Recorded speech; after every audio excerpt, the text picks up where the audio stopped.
আসসালামু আলাইকুম। আপডেট এগ্রিকালচারের পক্ষ থেকে শুভেচ্ছা অভিনন্দন।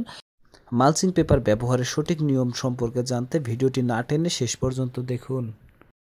জমি সেচ চাষের পূর্বে শসা, করলা, ঝিঙ্গা সহ সকল লতা জাতীয় সবজি চাষের সার সুপারিশ।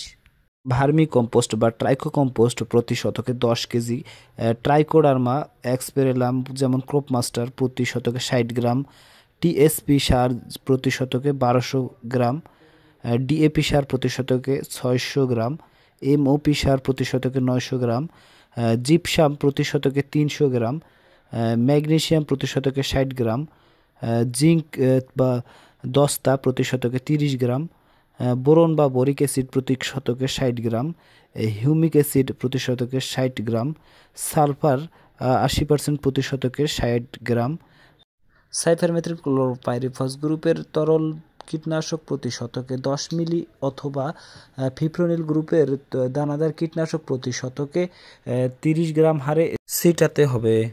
জমির মাটি ঝুরঝুরে করার জন্য 3 থেকে 4টি চাষ প্রয়োজন মতো দিয়ে নিতে হবে। এই প্যাটার্নে শসা ও করলা চাষের জন্য জমির কিনার থেকে 1 ফিট গ্যাপ দিয়ে 2 ফিটের একটি বেড শুরু করতে হবে। 2 বেডের মাঝে 1 ফিটের গ্যাপ দিতে হবে এবং আরেকটি নতুন মাচার জন্য বেড তৈরির ক্ষেত্রে 1.5 ফিটের একটি নালা দিয়ে পর্যায়ক্রমে বেড সম্পন্ন করতে হবে।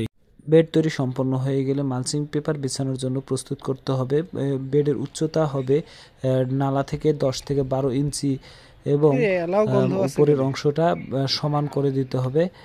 এইভাবেই মালচিং পেপার বিছানোর কাজ শুরু করতে হবে এবং গ্রীষ্মকালে যে কোনো ফসলে মালচিং পেপার বিছানোর ক্ষেত্রে লক্ষ্য রাখতে হবে পুরোপুরিভাবে গ্যাপ করে দেয়া যাবে না।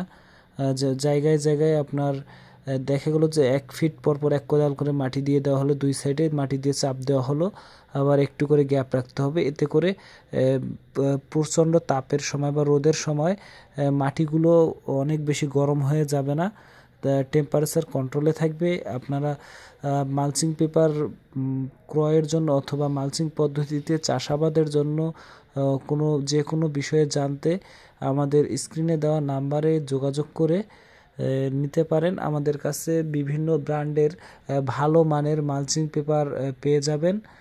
আমাদের কাছে এছাড়াও সকল প্রকার সবজির চারা ও সবজি চাষের গুরুত্বপূর্ণ পরামর্শের জন্য কল করতে পারেন। ধন্যবাদ।